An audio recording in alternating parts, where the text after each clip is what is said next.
everyone. So I did a video a while back. I'll link it at the end of this one. It was a channel reading where I was talking about meditating in the Akashic Records, and I knew back then that I would have to do a little bit of an extended version as far as just explaining the Akashic Records from my point of view for you guys. So that's what I'm doing in this video. So basically what the Akashic Records means to me, how I came to it, and that's basically it. I'm kind of going in and out of meditation, so bear with me with that. It's a little less recalling than it is actually like going and speaking with my guides. Okay, so let's backtrack to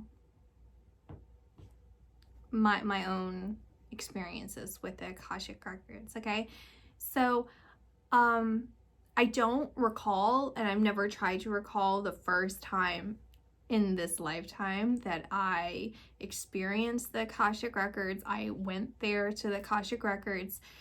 I just recall being taken to the Akashic Records when I was very young.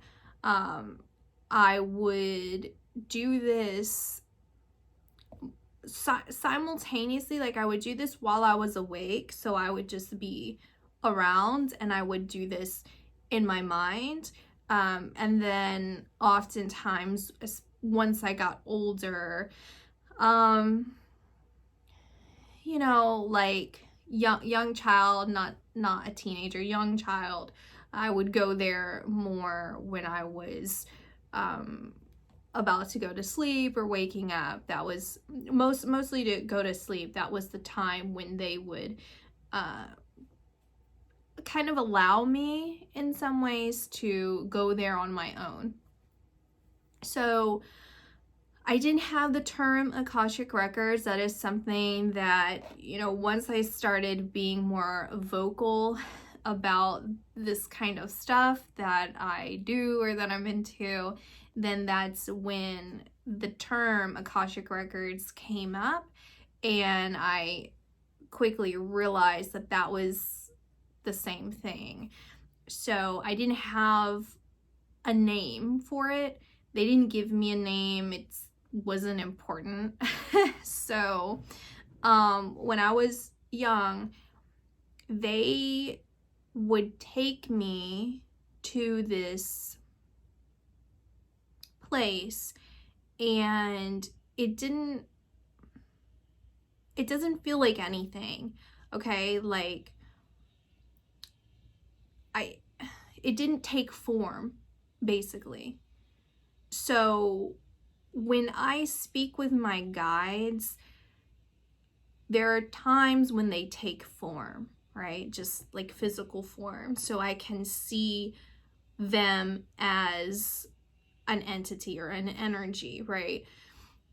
Now, the Akashic Records just felt like vastness, but compact. So it's like everything all compiled up at once. So for example, if you look at a book, like the book is just one object, but within that are papers among papers and letters that create the story. So see how it's like all compact and compressed onto each other. So it's that feeling of all the information being within that space, but there's no actual space. And so they would take me here, and I had the impression that I did not know how to get there on my own as a human being, as a baby. I didn't know how to get there. And what it feels like is, how do I explain this? Okay, so like the way I feel our souls feels connected to our body, right? And maybe I should totally backtrack and say, So when I perceive God or divinity, it's like if you look at kind of like a cartoonish picture of a sun and the sun rays. So we're expressions of God, right? We are of God, we are part of God, but we're also expressions of God. So there's no separation of us from God, just as the rays are not in the cartoon depiction, are not distant from the sun. And so when you look at our soul and the body, there's a similar connection in the sense of like we are, it's like a stem, like a line, a string. It's like that. Like our soul is fused into this body. We are not our body, but it's like the ray that expresses itself into the material world, right? And so when I look at the souls, I project myself past our humans. I mean, it depends, but in this example, I'm saying I go past our body. So of course, like with our body, we have our own like mind that processes. It is influenced overall by our soul, but I'm not really sure how to explain, like, but it does kind of operate different. It's like for example, we're expressions of God, right? But not everything we do is godly necessarily. It is because we are of God, but we have our free will and we have the ability to reject the truth that we're of God, right? We can deny our divinity. We can act out as if we define divinity by something abusive, right? You know, different things like that. So that's a similar fashion when you look at the human being and the soul and how our mind processes and adapts to the environmental influences and even generational influences that are within our human DNA. And then of course we have like higher thinking that can also further be influenced by things of spirit, whether it's like in the spiritual realm or God itself, but the way that we end up processing it, we may not necessarily know that it's being influenced by that. Like we, as a human, we're not having that perception of it or concept of it or whatever. Okay, so with Akashic Records, it feels separate. You know, it's like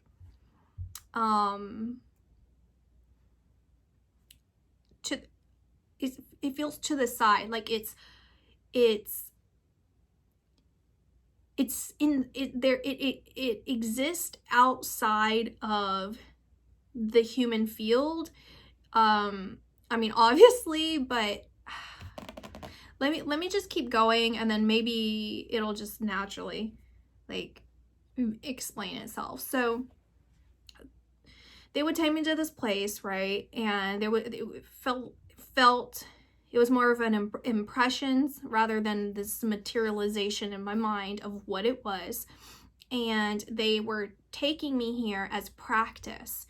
So basically, the more that they took me here, and it was purposeful when they would. It wasn't like they were just doing this as like to just condition me to get there.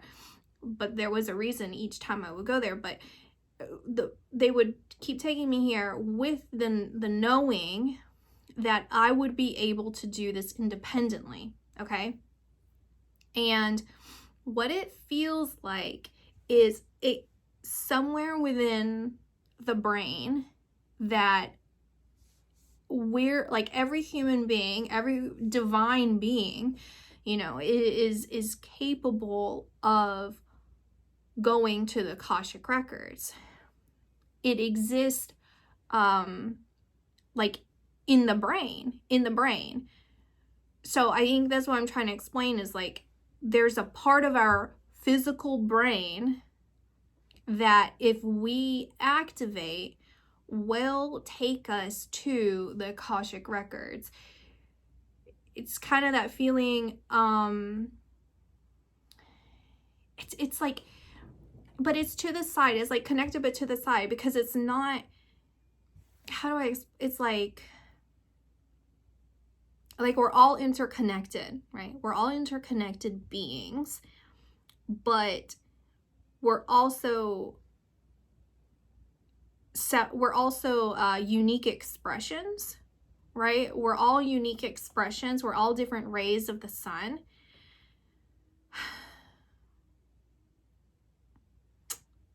I maybe I'll just let it go again, and I'm still trying to explain this piece that, whatever. So anyway, so there's a part of our brain that we can access, okay, that we just need to basically like practice, or it comes innately for people, naturally for people. And this, they're pointing this out of another video that I need to do, where it feels like that's there's a shift in humanity and like the human species, where there's I mean, this is a lifelong battle since the beginning of creation for our divinity, but which is also part of our, like, within our brain. So there is a battle of that, of where the human species can, it's gonna go either way of how active our mind gets. Evolution, basically. So evolution, like literally evolution, like those who are able to do this functionally, or who have been born, and how that's going to change the human species. But there's a knowing and an interjection of that with technological advances, and also artificial breeding and all of this. But that'll be for the next video that I do that on, what they're telling me with this. But anyway, so it's in the brain, okay? And if, like, I'm pointing here because it feels like, I mean, it feels somewhere like around here, but then it processes and then comes back over here of where it's at in the brain. So that's what they were teaching me, as far as the more that they assisted in bringing me there, the more that my human body would be able to, just by repetition and like learning the pathways, the spiritual pathway, it would connect into my mental pathway. It would connect in the brain. So they were teaching me by doing it, shortcutting it by doing it spiritually, so that my brain, my human brain, would be able to access, where do I need to go mentally, like in my brain, what do I need to activate in my brain in order for me to connect to this higher place, because it's outside of this like spiritual place, like the soul place. It feels it's outside of this energy. It's like outside of this frequency. It is a different like place. It exists somewhere different. That makes sense. It's like whenever I do readings, that's what I'm saying. It's like I go all kinds of different places, but then sometimes I go outside of that bubble And outside of that bubble of like all of the souls, there's like spirits and entities and energies and all of this. And so outside of that, there's like more. There's more. It just keeps expanding, expanding, expanding. The Akashic Records is like this separate box, kind of, but not really. But anyone can access it. Anyone can access it. It's part of us, just like divinity is part of it. Anyone can access God because we are of God, right? So it's that feeling, but you have to learn how to get there. And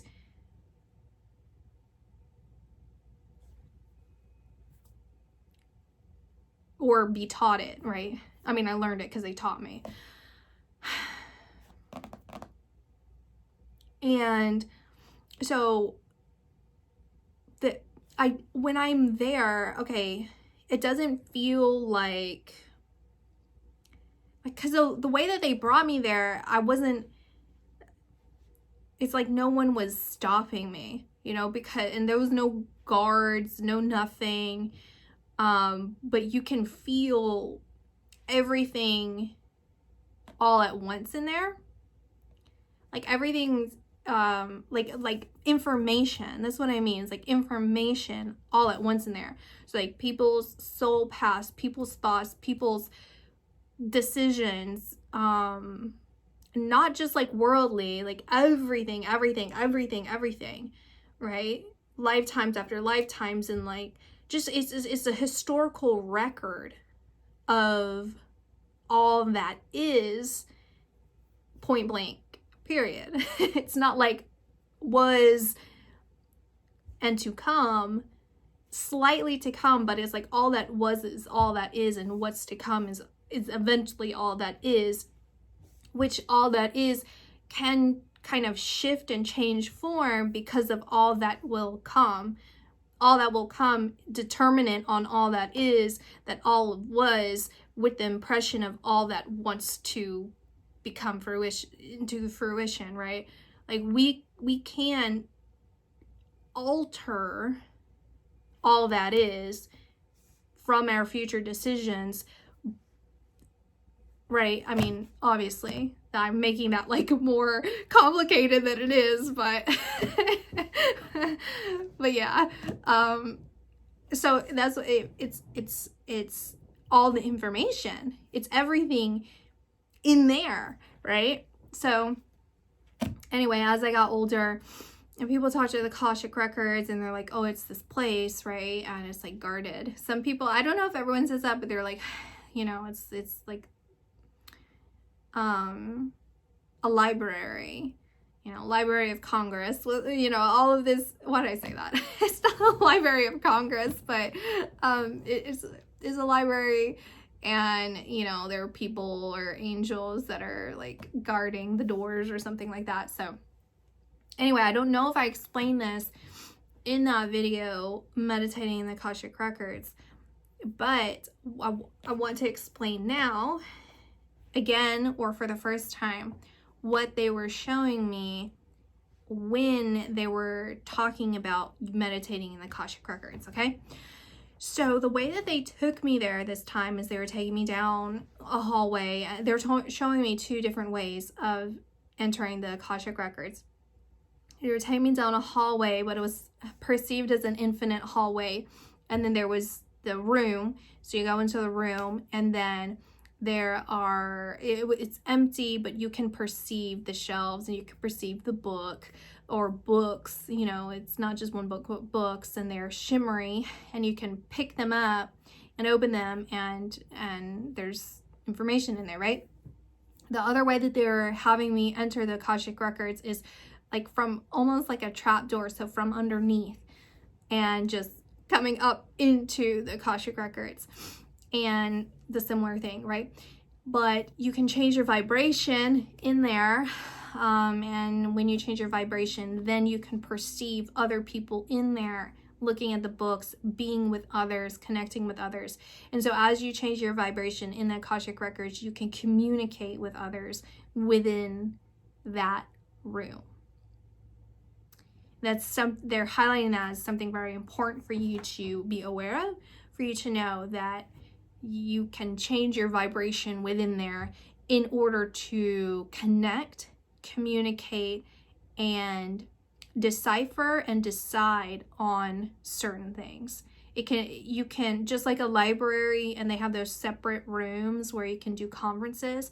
It's very similar in the way that they're showing this, of you can have a conference within the Akashic Records with other energies on